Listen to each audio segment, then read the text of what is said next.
planteado la clase pasada con unas láminas que habíamos sustentado sobre los mismos, me refiero a los elementos. Y bueno, hoy tan solo vamos a dar continuidad y aprovechemos esta clase porque hoy vamos a manejar unas otras categorías que le van a servir de insumo, no solamente para dialogar ahorita, sino inclusive para que vayan pensando si ya no seleccionaron o escogieron el tema o el tópico sobre el ensayo que me van a entregar. ¿Okay? Debo decir que esta sección culmina la próxima semana, ¿okay? Independientemente que la próxima semana se haga entrega del ensayo. ¿Okay? Bueno, dicho esto, por favor, Albany, ¿nos puedes pasar la presentación que dejamos pendiente de la clase pasada? Donde habíamos dejado allí eh, Sí, voy, informa profe. una presentación que hablaba sobre los valores, de la cultura, etcétera. Hasta ahí lo dejamos. Y eso nos va a permitir para hablar de los elementos de la cultura. ¿Okay? La entrega del ensayo es el día 17 de diciembre, ¿ok? Hasta el mediodía. Lo expandí hasta ese día, ¿ok? Ya que me están haciendo la pregunta.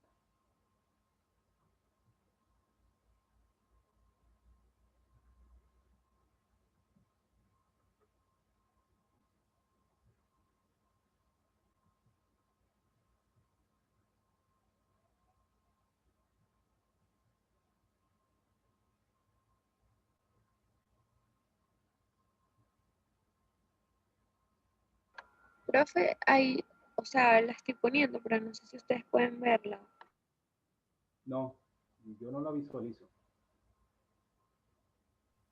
Yo tampoco. Ahora sí se visualiza. Perfecto. Ah, ok, gracias. Vamos hacia el final, Albany, que es donde quedamos pendientes y después volvemos al principio. ¿Ok? Y dado que la información que está al final fue donde quedamos y esa me va a vincular con los elementos de la cultura que tiene que ver con lo que vamos a contemplar hoy. A ver, sigue adelante.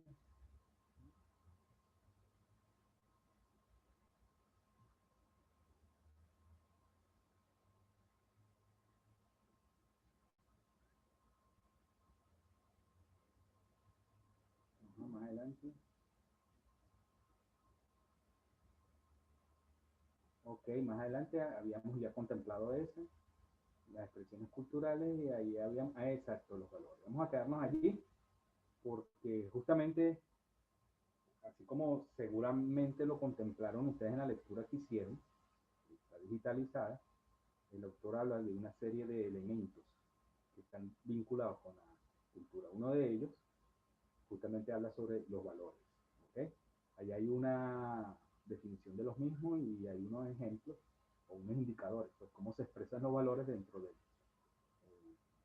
la estructura social, o mejor dicho, los comportamientos individuales o grupales de los individuos en sociedad, como el que habíamos rescatado la clase pasada, como era el respeto, la tolerancia, la igualdad. ¿Ok?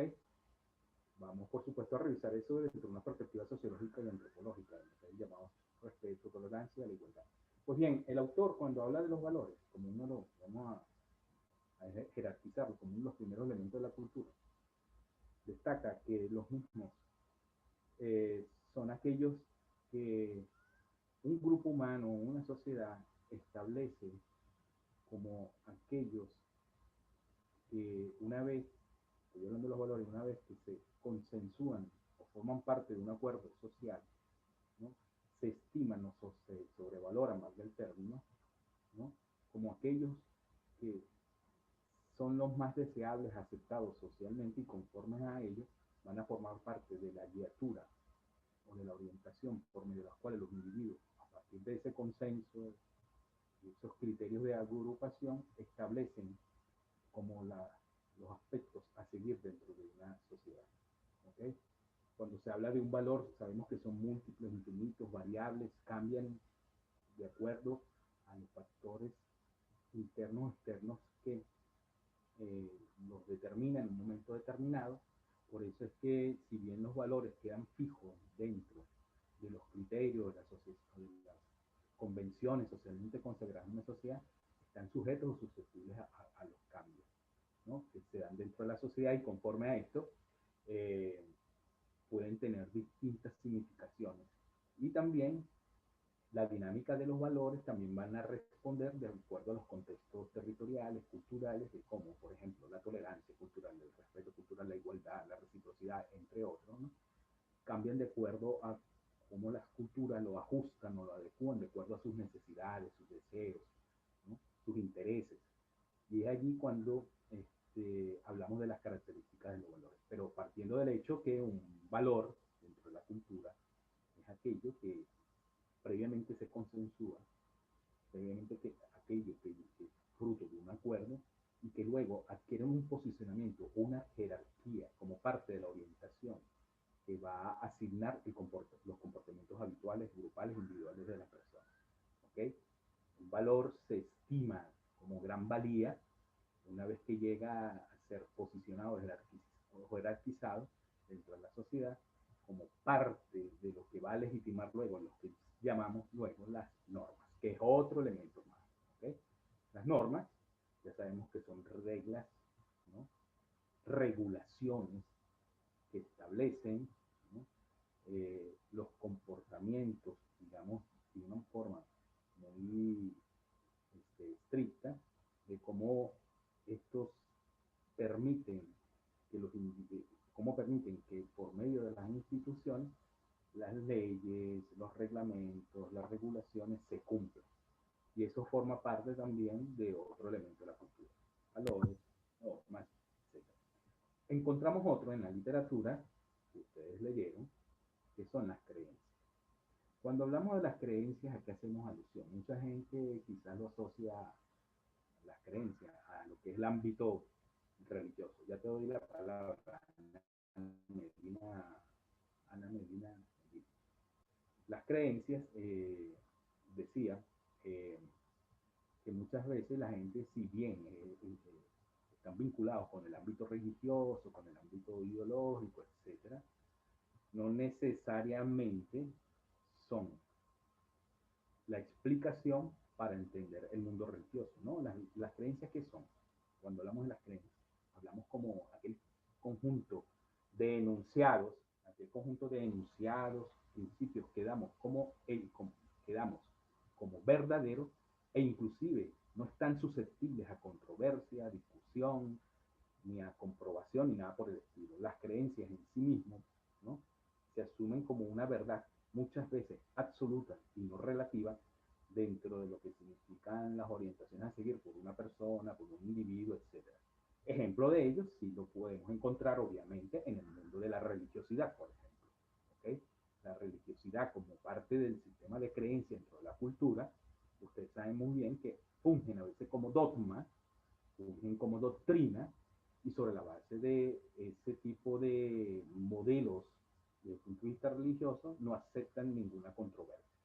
Es decir, si bien desde el punto de vista a lo mejor científico pueden tener críticas, comprobaciones, que eso no es así, no obstante, eso para que las que los practican, los que la ejecutan, seguirán siendo parte de su patrimonio, de su valoración, que no aceptan dichas controversias, ¿ok? Cuando yo hablo de una creencia, creo en algo muy particular y de eso nadie me saca, ¿me entiendes? Independientemente que puedan estar revestidas, definidas bajo otras ópticas, pero para la cultura, el grupo social que la expresa, que la manifiesta, eso no tendrá ningún espacio para que sean las mismas concebidas de otra manera. Bueno, Medina, ahora sí te acepto la pregunta. ¿Cuál es la duda que tienes al respecto? Ahora sí, ¿se me escucha, profesor? Sí, habla un poquito más alto. Ok, profe. Anteriormente creo que estaba hablando sobre los valores dentro de un conjunto que está regido como que por normas a nivel cultural. Y si mal no recuerdo, en el texto también sale algo similar. Sin embargo, me queda la inquietud de cómo se puede diferenciar una norma a una regla, o no sé si es lo mismo, dentro de la sociedad o dentro de una cultura en específico. Las regulaciones, las reglas, las leyes, por ejemplo, entre otros aspectos, forman parte del cuerpo normativo de una sociedad. ¿Okay? Las normas no son en sí solas, independientemente que tengan un carácter formal y por medio de las instituciones donde a lo mejor la vemos más evidente. ¿Okay? Esto no quiere decir que las mismas no estén revestidas de valores. De hecho, pudiéramos pensar en un momento determinado, cuando se inicia toda esta articulación o vinculación entre valores, creencias, normas, muchas de las normas en alguna sociedad, y si lo vemos desde el punto de vista histórico, se llegan a elegir o a posicionar como parte de las regulaciones sociales, del status quo, del ordenamiento social, a partir del valor que le han adjudicado las personas, los grupos humanos a las mismas. Y esos valores o esas creencias muchas veces se terminan convirtiendo en reglas, ¿no? La norma de por sí es una regla, un reglamento. Un reglamento que se haya manifiesto, en curso, en otros tipos de regulaciones, como por ejemplo en las leyes, por ejemplo, ¿no? Esos son normativas muy rígidas dentro de lo que es la institucionalidad formal, en la cual los individuos la asumen como parte de dichos acuerdos y que están de alguna manera uniformadas, oígase bien lo que hay que decir, uniformadas en términos grupales o colectivos de forma integral. ¿Ok? No así necesariamente las creencias y los valores que forman parte del mundo de la intersubjetividad o de la subjetividad. ¿Entendido? Por ejemplo, yo puedo hablar de los valores culturales del venezolano, ¿ok? Y vamos a encontrar muchos, ¿ok? Pero no necesariamente esos valores que se practican socialmente en los diferentes ámbitos sociales, los mismos tienen una característica formal en cuanto estos no se hayan contemplados dentro de las normativas legales, jurídicas, estatutarias, que dentro de las instituciones descansan. ¿Entendido? Eh, las normas, si algo tienen de distinción o diferencia con respecto a los valores o a las creencias, es que estas son unísonas o forman parte de un elemento en común para todos los individuos en la sociedad. ¿Okay? Ahora bien, que se cumplan o no, ese es otro discurso. ¿Okay? Mientras tanto, que los valores y las creencias, por las mismas características, como lo dice el autor y como será expresado yo aquí, van adquiriendo distintas fisonomías, características, etcétera. Cómo lo va asumiendo cada uno de los individuos y los grupos o las subculturas dentro de la sociedad, ¿ok? De acuerdo a sus intereses particulares, grupales, que ya sabemos que dentro de la sociedad, dichos agrupamientos sociales son de distinta índole, ¿no? Como la subcultura, etcétera, donde cada quien tiene su cuerpo de valores, su sistema de valores, su sistema de creencias de una forma distinta. Pero dentro de esa diversidad, ¿no? Todos van a coincidir dentro de una uniformidad que en este caso que estamos hablando de uno de los tres elementos de la cultura, descansan justamente sobre las normas. Y las normas, como lo decía anteriormente, ¿no? Las vemos de forma manifiesta en el mundo institucionalizado. ¿Ok? Cuando hablamos de las instituciones, estamos hablando de estructuras relativamente permanentes, de normas, valores, pautas que se dan dentro de una sociedad y son las que sirven, digamos, de elemento unificador de todos los comportamientos humanos, por más diversos que sean, pero que están en mutuo acuerdo, en mutuo consenso, de acuerdo a las formalidades que establece un orden social establecido. Y es allí donde las instituciones juegan un papel importantísimo. ¿Ok? Por tanto, Medina, muchas veces, sí, cuando hablamos de reglas, no es más que expresiones del cuerpo normativo de una sociedad, ¿ok? Como otros elementos, como las leyes, regulaciones, ¿no? Que lo encontramos en toda la plataforma institucional de una sociedad. Ahora sí me explico, Valeria, Ana Medina.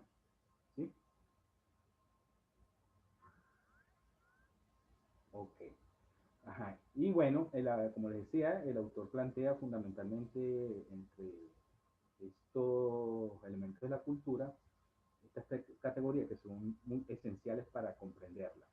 Hace alusión también a otros, por ejemplo, los símbolos, ¿no?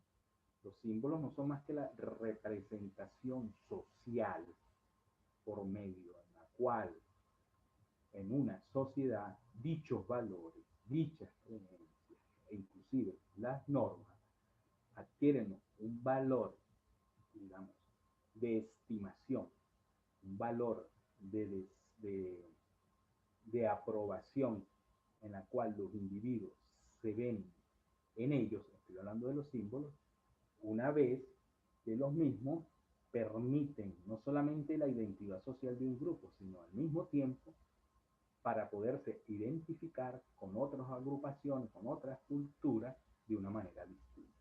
Hay símbolos, desde luego, por el carácter universal que estos revisten, que podemos decir que están concebidos, interiorizados, entendidos, ¿no?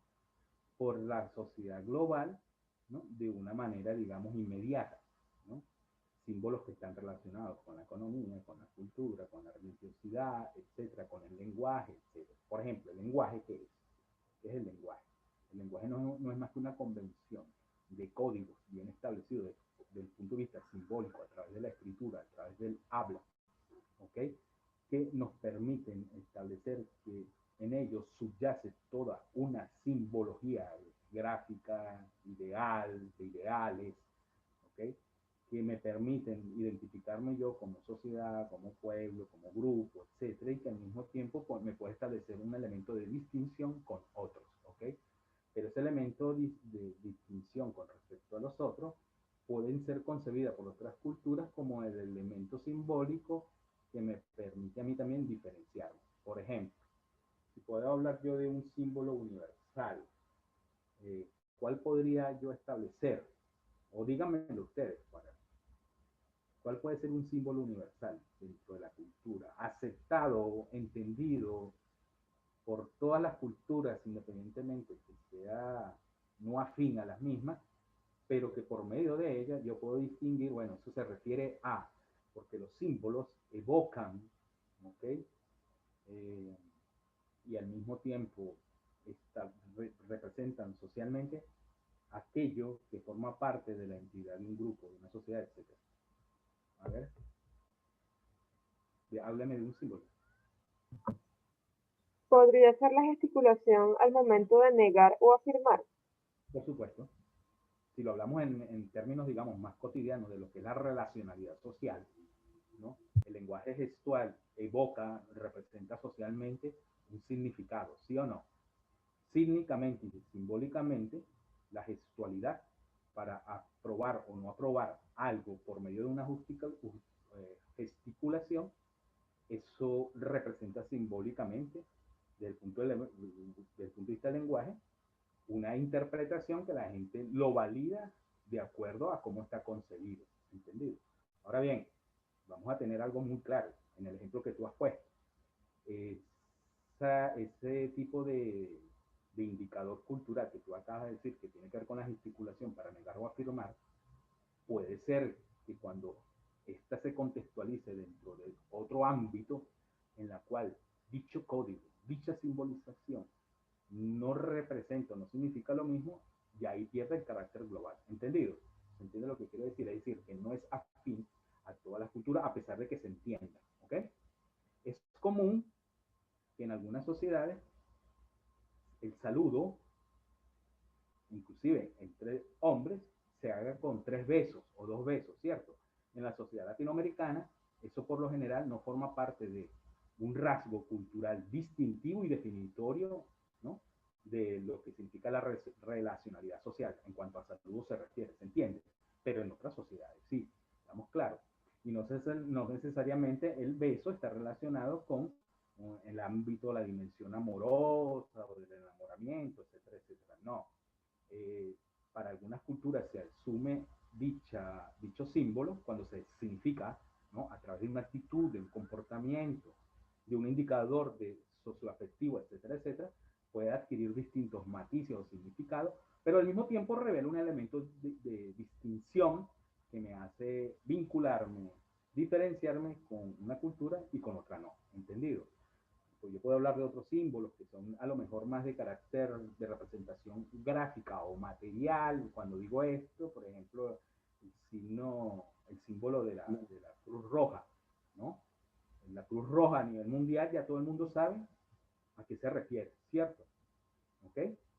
Pero fíjense ustedes, cuando se contextualiza la Cruz Roja, que tiene que ver con salud, ayuda, solidaridad, atención, etcétera, en la sociedad islámica no se simboliza con esa cruz, ¿verdad? Porque esa cruz está como que también relacionada con el ámbito religioso.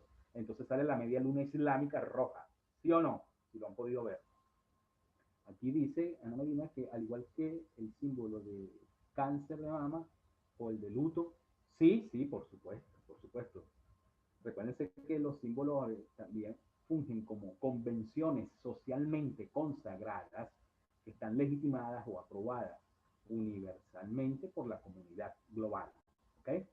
Y por medio de ellas es que podemos justamente hacernos ver como el carácter universal que tienen las expresiones humanas a nivel social, el ejemplo que tú has puesto. Pero fíjate tú, vuelvo a, igual que la esvástica, ¿ok? Nos remite, la esvástica, como lo establece hoy, nos remite a un pasado, a una ideología, a una cultura e inclusive a una sociedad en específica, cuando la misma sociedad, estamos hablando de la Alemania nazi, por supuesto, nos remite a una época, etcétera. Ya el símbolo nos traslada, inclusive, a pesar de que dicho símbolo no tenga vigencia como tal, pero es un remitente, me remite, ¿no? Me refiere a determinada situación histórica, a determinada situación social, a determinadas acciones que se desprenden de ello, ¿ok? Pero fíjate, también Medina, tú habías puesto el luto, y de una manera u otra, entonces allí vemos cómo simbólicamente el color negro nos dice que está asociado a la muerte, ¿no? A ese valor, digamos, de lo que significa eh, la ritualística, ¿no? Ceremonial, que desde el punto de vista simbólico, la muerte es revestida en la sociedad occidental, que el color negro, ¿no? Está asociado a ello. Pero si nos detenemos desde el punto de vista cultural, el color negro que emite, evoca a lo mejor tristeza, partida, dejadez, etcétera, no está concebido así, dicho color, ¿no? Para manifestar sagrada o sagradamente la muerte. A lo mejor está asociada con otros colores, por ejemplo el blanco, ¿no? Estoy hablando de otros grupos étnicos, etcétera. ¿Ok? Quiero decir con esto que los ejemplos que me están poniendo ustedes allí por el chat, bueno, se relativizan en tanto y cuanto, ¿ok?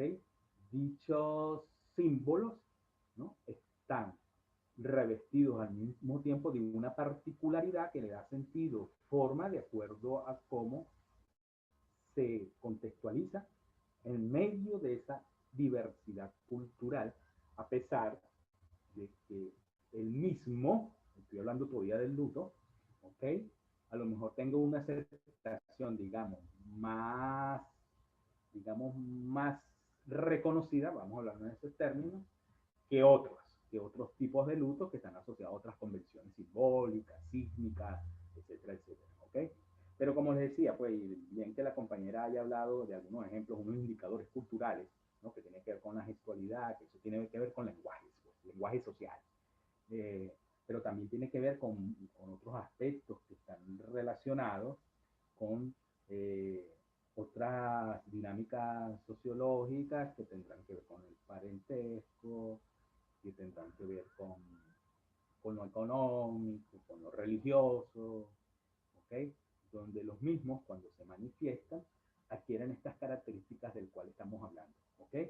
De hecho, en lo simbólico está representado muchas veces como desde el punto de vista de la transmisión del conocimiento, de información, de contenido, etcétera, los mismos te dicen acerca de la situación sociológica, antropológica de una expresión cultural, ¿no? Dentro de los grupos humanos. lo vemos desde inclusive la misma vestimenta. La vestimenta de alguna manera representa y evoca un lenguaje. ¿Por qué un lenguaje? Sociológicamente hablando. Porque la vestimenta a lo mejor no, la vestimenta o el vestido como parte del bien cultural evoca y también transmite, más allá de la carga material que tiene, que estamos hablando de la tela, los materiales hechos, eso evoca o representa al mismo tiempo otros elementos que van más allá del uso utilitario o del fin que ésta, ¿no? eh, sea utilizada y le adjudica otro tipo de características y propiedades que va más allá de la función, de lo que implica la, la vestimenta, ¿entendido? Puede estar vinculada o asociada a qué? Clase social, ¿ok? Puede estar asociada a ser parte de la manifestación que se muestra para identificarme con respecto a otros, ¿me entiendes? ¿Ok? Por ejemplo, cuando yo veo vestida a una persona con, o a un grupo de individuos, o una comunidad en la cual se visten, por ejemplo, voy a poner dos ejemplos para hacer el análisis comparativo de la perspectiva cultural. Eh, Vestidas, por ejemplo, con alpargatas, liqui, eh, saben de lo que estoy hablando, por supuesto, ¿no? Eso me remite rápidamente a, dígame rápidamente, ¿qué expresa dicho vestido? ¿Qué expresa? El llano, ¿no? Y por supuesto, la llaneridad, estamos hablando de una identidad cultural local, regional. Ah, pero si veo a unos hombres vestidos con faldas de cuadros de distintas tipologías, colores, ¿a dónde me remite eso? Europa, Escocia, por ahí. Escocia, Sí, exactamente. Escocia.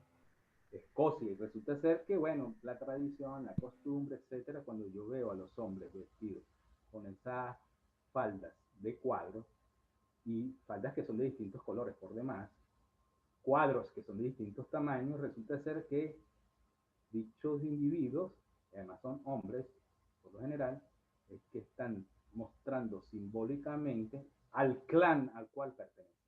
¿Okay? Los cuadros representan simbólicamente el clan al cual pertenecen. ¿Okay? Igual, por ejemplo, si los vemos en nuestras comunidades indígenas, por ejemplo, los guayús, si ustedes han ido para Maracaibo o en la frontera con Colombia, etcétera, van a ver que, bueno, los guayús étnicamente, sí, los mal llamados guajiros, ¿no? Entre ellos mismos, a través de las artesanías, a través de inclusive su vestimenta y todo el ornato que llevan dichas vestidos, aunque eso no se llama realmente vestido, o en las camisas que hacen y sus representaciones simbólicas, evocan a partir tanto del color como de las figuras que adornan, por decirlo de alguna manera, sus vestimentas, están haciendo representar simbólicamente al clan al cual pertenece. ¿Ok? Y entre ellos mismos se diferencia. A lo mejor para nosotros, en la cultura dominante, que somos los criollos, los vemos, bueno, todo como parte igual de una vestimenta, pero entre ellos se diferencian, ¿entendido? Pues así, yo estoy poniendo tan solo ejemplos de los múltiples y variables que existen dentro de estos elementos, dentro de estas particularidades que reviste la cultura y que lo encontramos enraizado en lo que hemos llamado ahorita valores, creencias, símbolos, lenguajes, normas, etcétera. Todos estos elementos vinculantes a la cultura no podemos dejarlo a un lado cuando estemos haciendo interpretaciones o explicaciones sobre las expresiones culturales de una sociedad. Tenemos que entender del carácter polisémico o polisemántico que revisten los mismos dentro de una sociedad y que tenemos que estar claro que son múltiples variables, dependen del contexto cultural donde se significan, están sujetos a cambios, ¿no? En función de los factores que los condicionan según unos momentos, etcétera, etcétera, y hace que los mismos, a pesar del carácter de perdurabilidad en el tiempo y el espacio, los mismos estén sujetos a todos esos elementos que ya he ahorita caracterizado, que hace que justamente la cultura, cuando hablamos, recuerden, de las características, sea, digamos, muy compleja, muy diversa, etcétera, etcétera. ¿Ok? Bueno, dicho esto, que era como lo que quedó pendiente para cerrar la última sesión, que no nos dio tiempo, pasemos a otros elementos que también destacan la lectura. Y antes de seguir con las láminas, vamos a revisar 3 categorías que ya vi que ustedes hicieron alusión de ellas en los que han participado hasta ahorita en el foro sobre cultura, ¿no? Y una de ellas, que es central dentro del discurso antropológico y sociológico, ¿no? Es el llamado etnocentrismo, ¿ok? Díganme, pues, ¿qué es para ustedes, de acuerdo a la lectura y de acuerdo a lo que manifestaron en el foro, por lo menos los que han participado hasta ahora, qué significa el etnocentrismo?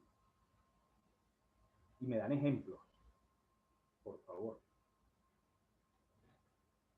Los escucho. Vamos a ver. Hola, profe, es Andreina Rodríguez. ¿Se me Andreina. escucha? Sí, perfectamente, Andreina. Yo lo que entendí por etnocentrismo es aquella persona que piensa que su cultura está por encima de una cultura ajena y que esta se ve más que todo en la gente que es patriota y es nacionalista. Y creo que un ejemplo podría ser los zulianos, que no sé si se acuerdan, pero hace algunos años ellos intentaron independizarse de Venezuela. Entonces creo que ahí podríamos ver cómo ellos piensan que como su cultura es superior a la venezolana, está mejor solos que con nosotros. Bueno, yo le voy a pasar la batuta a Jorge Silva para que conteste lo que acaba de decir Andreina. Que en principio está, sí, está bien. En principio está bien lo que dijiste. ¿Qué opinas tú, Jorge?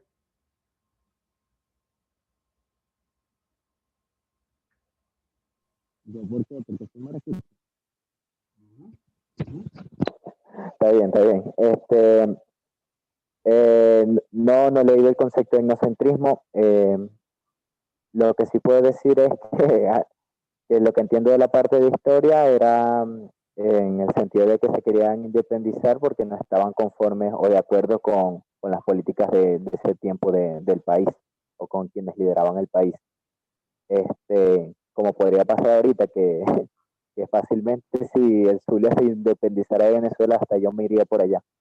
Así suena antipatriótico. Pero bueno, me fui de allá porque tampoco me gusta mucho.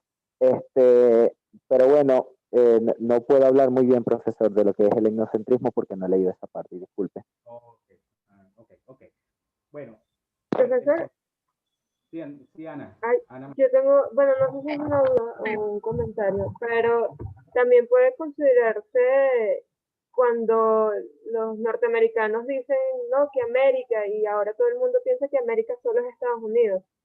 Por ejemplo, cuando hay un mexicano en Europa y dice, no, que yo soy de América, piensan, ah, no, pero este es de Estados Unidos. Dice, no, soy de América, México está en América, América es el continente. ¿A eso se le puede considerar etnocentrismo? Ok, sigo yéndola. Después. Profe, ¿te disculpe, queda gustaría menos de un minuto. Ok. ¿Cuándo volvemos, Albany, para seguir con esta discusión que es No muy sé, como en importante? 5 minutos para esperar que la grabación se guarde. Ok, esperamos todos 5 minutos y En el, volvemos con el exacto, etnocentrismo. sí, con el mismo link. Con el mismo link. Ya que puede leer el etnocentrismo. Nos vemos.